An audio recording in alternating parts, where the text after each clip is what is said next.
Episode की शुरुआत में हम देखते हैं कि शहर में पेट्रोलिंग चल रही होती है, पर तभी एक काइजू वहाँ पर हमला कर देता है और पूरे शहर में इमरजेंसी घोषित कर दी जाती है और लोगों को सेफ जगह जाने के लिए कहा जा रहा होता है और बाकी सभी लोगों को उस शहर से दूर रहने के लिए कहा जाता है। तब हम देखते हैं फोर्सेस वहाँ जाती हैं और ये चेक करने लगती हैं कि काइजू के आसपास कहीं कोई प्रेजेंट तो नहीं है, और जब उन्हें इस चीज की कंफर्मेशन मिल जाती है कि कोई ह्यूमन नहीं है, तब वो उस काइजू पर मिसाइलों से हमला कर देते हैं। तब सभी लोग ये सब कुछ लाइव देख रहे होते हैं और एक लड़की कहती है, आखिरकार इस पर कौन सी डिवीजन आएगी? ये चीज योकोहामा में हो रही है तो वहाँ पर जरूर थर्ड डिवीजन ही आएगी। और तब हम देखते हैं हेलीकॉप्टर से थर्ड डिवीजन नीचे उतरती है और वो लोग उतरते ही काइजू पर गोलियों से हमला करना स्टार्ट कर देते हैं, जिससे उस काइजू को चोट आने लगती है। और तब थर्ड डिवीजन की कैप्टन काइजू की छाती में अपनी तोप से होल कर देती है, जिससे वो काइजू पूरी तरह से फट जाता है और उसके बॉडी पार्ट्स पूरे शहर में फैल जाते हैं। और तब वहाँ पर क्लीनिंग टीम आ जाती है। तब यहाँ काफका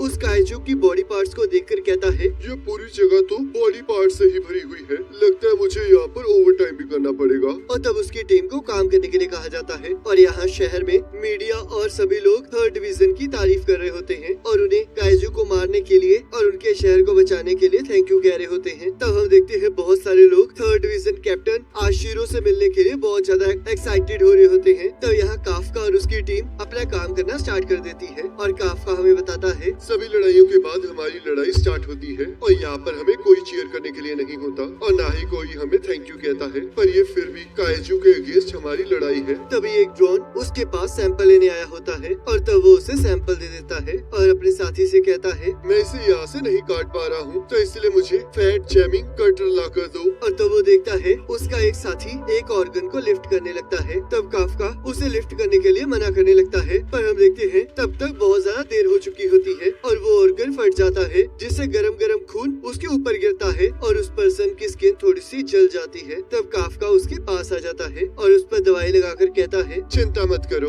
कभी कभार ऐसा होता रहता है, और हाँ, इसके लिए वर्कर कॉम्पनसेशन जरूर मांग लेना। जब भी थर्ड डिवीजन काम करती है तो चीजें सच में बहुत ज्यादा बिगड़ जाती है और ये बताना बहुत मुश्किल हो जाता है कि कौन से ऑर्गन्स हैं और कौन से नहीं। पर मुझे यकीन नहीं आ रहा कि वो चाहते हैं कि हम इसे एक हफ्ते में हटा दें। तभी उसका एक साथी वहाँ जाता है और कहता है, काफका, तुम्हारे लिए एक नई जॉब है, तुम्हें इंटेस्टाइन्स के पास जाना होगा। जिसे सुनकर वो बहुत ज्यादा डर जाता है और वहाँ से भागने लगता है। तब उसका साथी इस बात के लिए जोर जोर से हंसने लगता है और एक पर्सन उसे पकड़कर कहता है, तुम्हें साथ चलना ही होगा, और वैसे भी मैंने मैनेजमेंट से परमिशन मांग ली है। तब एक पर्सन कहता है, मैंने सुना है कि इंटेस्टाइन की जॉब बहुत ज्यादा मुश्किल होती है, क्या ये सच है? जरा ध्यान से सोचो, आखिरकार उनमें होगा क्या, फिर मुझे बताना कि वो मुश्किल है या नहीं। तब यहाँ काफका सोचता है, आखिरकार क्यों हमेशा मुझे इस ड्यूटी पर भेज दिया जाता है। और तब उसे उल्टी आने लगती है और हम देखते हैं वो उस काइजू की पोटी साफ करने लग जाता है। तब यहाँ रात को काफका कहता है, मैं पूरी तरह से थक चुका हूँ और मुझे अभी भी उस चीज की स्मेल आ रही है। तब यहाँ न्यूज में थर्ड डिवीजन कैप्टन आशिरो के बारे में बताया जा रहा होता है और उसमें न्यूज एंकर कहती है, कैप्टन आशिरो अभी सिर्फ 27 सालों की है, पर उसने इतनी कम उम्र में भी 100 से भी ज्यादा काइजू को मार डाला है।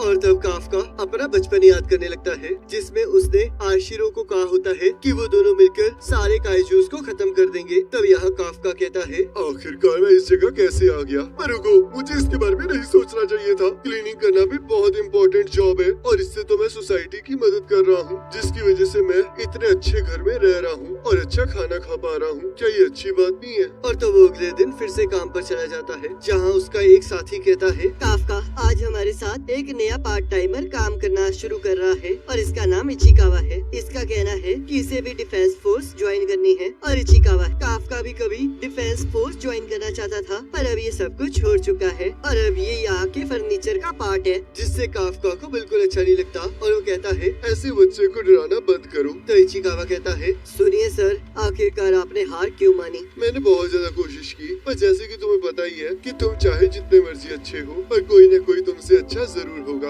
और तुम ये भी कह सकते हो कि मैं ये जान चुका था कि मैं इस लिमिट से आगे नहीं बढ़ पाऊंगा। जब तुम बड़े हो जाओगे तब तुम्हें इस बात का एहसास हो जाएगा। ऐसा कुछ नहीं होने वाला, क्योंकि मैं कभी हार नहीं मानूंगा। तो इसलिए जब तक मैं मरता नहीं तब तक मुझे कुछ पता नहीं चलेगा। बनेगा। और तब वो चेंज करने चला जाता है। तो टोकू कहता है, मुझे लगा था तुम दोनों की अच्छी बनेगी। ये बिल्कुल भी अच्छा नहीं हुआ। मैं ऐसा कुछ नहीं कह सकता था जिससे मैं लूजर ना लगूं। क्या गिव अप करना इतना बुरा होता है? और तब वो लोग काइजू को साफ करने वाली जगह पर पहुंच जाते हैं, जहाँ सबको अपना अपना काम बताया जा रहा होता है। तो यहाँ इचिकावा को इंटेस्टाइन साफ करने का काम दिया जाता है, जिससे काफका बहुत ज्यादा खुश हो जाता है और तब उसे भी वही काम दे दिया जाता है। तब वो कहता है, मैंने तो कल भी यही काम किया था, आखिरकार मुझे आज भी क्यों ये काम करना पड़ रहा है? ये इसलिए है क्योंकि तुम इंटेस्टाइन वर्क के साथ बहुत अच्छे हो। और तब वो अपने काम के लिए निकल जाता है। तब वो मैनेजर कहता है, ये हमेशा अपने काम की कंप्लेंट करता रहता है, पर इसने कभी भी मना नहीं किया। अगर ये डिफेंस फोर्स में होता तो ये बहुत अच्छा काम करता, पर ये तो तभी पॉसिबल हो सकता था अगर ये टेस्ट को पास कर लेता।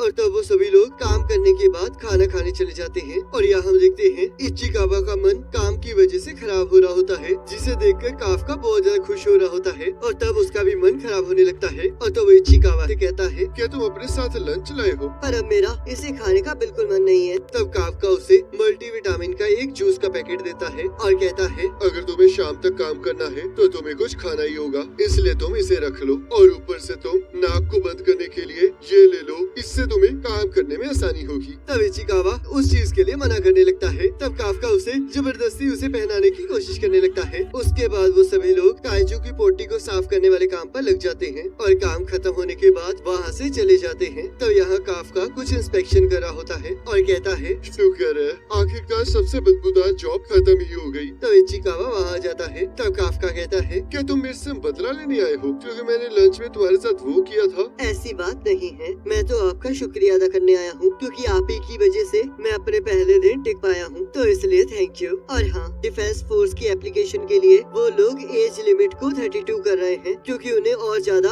यंग लोग नहीं मिल रहे हैं। वैसे मैं आपको ये तो नहीं बता सकता कि आप अपनी लाइफ के साथ क्या करेंगे, पर जब आपने पहले कहा था कि आप हार मान चुके हैं, तब आप बहुत ज्यादा उदास लग रहे थे, पर मुझे इससे कोई फर्क नहीं पड़ता। और अगर मैं गलत हूँ तो आप इस चीज को यहीं छोड़ सकते हैं, मुझे उससे कोई प्रॉब्लम नहीं है। तो इसलिए good night. Ichikawa, thank you, तुम सच में बहुत अच्छे हो। ऐसा कुछ नहीं है। पर तभी एक काइजू उसके ऊपर हमला कर देता है और जैसे उसे खाने लगता है, काफका उसे बचा लेता है। और तब वह काइजू फिर से इचिकावा पर हमला कर देता है, पर काफका उसे लात मारकर दूर फेंक देता है। इचिकावा, जल्दी यहाँ से भाग जाओ और जैसे ही तुम सेफ हो जाओगे वैसे ही डिफेंस फोर्स को इसके बारे में बता देना। पर आप इस चीज से अकेले नहीं लड़ पाओगे। पर अगर तुम यहाँ रुके तो हम दोनों ही मारे जाएंगे। तुम डिफेंस फोर्स ज्वाइन करना चाहते हो ना, तो आखिरकार तुम यहाँ पर क्यों मरना चाहते हो? तो इसलिए यहाँ से भाग जाओ। और तब इचिकावा वहाँ से भाग जाता है और काफका उस काइजू का ध्यान अपनी तरफ खींचते हुए वहाँ से भागने लगता है। और तब हम देखते हैं वो काइजू भी उसका पीछा करने लगता है और काफका उससे बचते हुए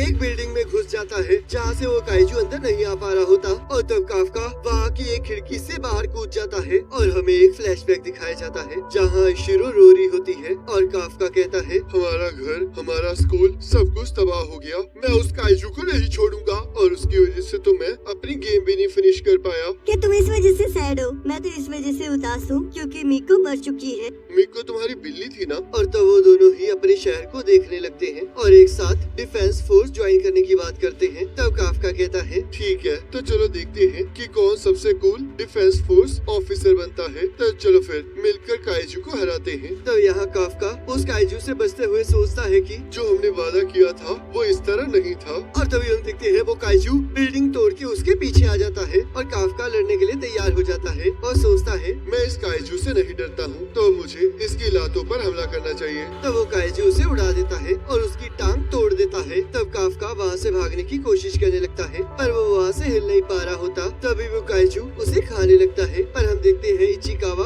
उस काइजू के मुंह पर हमला कर देता है, जिससे काफका बच जाता है। तब काफका कहता है, क्या तुम पागल हो? आखिरकार तुम यहाँ पर क्या कर रहे हो? मैंने उन्हें बुला लिया है और अगर मैं आपको यहाँ पर मरने के लिए छोड़ जाता तो मैं कभी भी डिफेंस फोर्स में नहीं जा पाता। तब काफका को अपना रिजल्ट याद आता है, जिसमें वो डिफेंस फोर्स में सिलेक्ट नहीं हुआ होता। तब वो सोचता है, आखिरकार ऐसा क्यों हो रहा है? मैं इसके सामने कितना पावरलेस हूँ। अब तक कुछ नहीं बदला है, मैं कुछ भी प्रोटेक्ट नहीं कर पाया हूँ, ना ही मेरी गेम, ना ही मेरी फ्रेंड की कैट, और ना ही मैं अब इस बच्चे को बचा पा रहा हूँ। और तब वो काइजू जैसे उन पर हमला करने लगता है, तब हम देखते हैं एक टाइगर उसका हाथ पकड़ लेता है और आशिरो उस काइजू को उड़ा देती है और कहती है, टारगेट मर चुका है और यहाँ पर हमारे पास कुछ लोग जख्मी हैं, तो इसलिए इगाराशी और टाकारागी, इन लोगों का ध्यान रखो और बाकी सभी लोग मेरे साथ चलो। हमें इस एरिया को चेक करना होगा और ये देखना होगा कि कोई और योजू बच तो नहीं गया है। और तब उन लोगों को यहाँ हॉस्पिटल में भर्ती करा दिया जाता है, जहाँ काफका सोचता है आशिरो कितनी कमाल की है,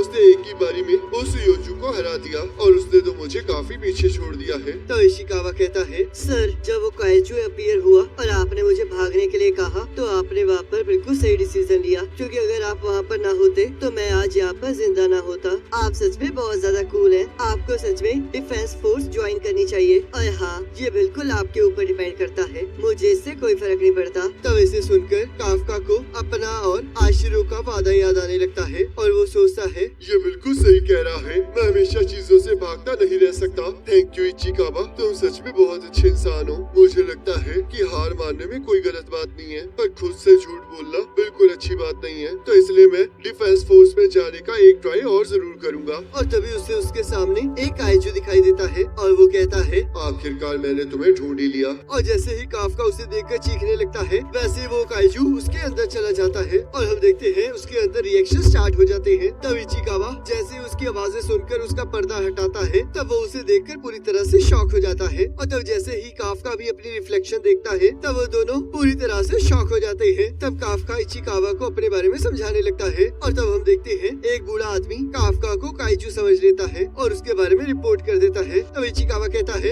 इसने आपके बारे में रिपोर्ट कर दी है, जल्दी से यहाँ से भाग जाओ। तब हमें यहाँ एक फ्लैशबैक दिखाया जाता है, जहाँ काफका आशिरो से कहता है, अगर तुम कभी भी काइजू के सामने जाओ तो सबसे पहले उसकी टांगों पर वार करना, ताकि वो वहाँ से हिल ही न पाए। मुझे थोड़ा सा डर लग रहा है, काइजू तो सच में मुझसे कितने ज्यादा बड़े होंगे। चिंता मत करो, क्योंकि जब भी तुम्हें डर लगेगा तब तुम हमेशा मुझे अपने पास पाओगी। तो यहाँ आशिरो सोचती है, तुम झूठे हो। और तब उसे फोन आ जाता है, जिससे उसे बताया जाता है कि एक हॉस्पिटल में एक काइजू को देखा गया है। तब वो कहती है, चिंता मत कीजिए, मैं अपनी टीम को लेकर जल्दी वहाँ आ रही हूँ और हम उसे मार डालेंगे। और इसी के साथ एपिसोड खत्म हो जाता है। अब गाइस, अगर आपको ये वाला एपिसोड अच्छा लगा तो उसे लाइक जरूर करना, और अगर आप चाहते हो कि हम इस एनिमे को कंटिन्यू करें तो मुझे कमेंट करके जरूर बताना। बाकी नेक्स्ट एपिसोड का लिंक आपके स्क्रीन पर आ रहा होगा, उस पर क्लिक करके अगले एपिसोड को देख सकते हो।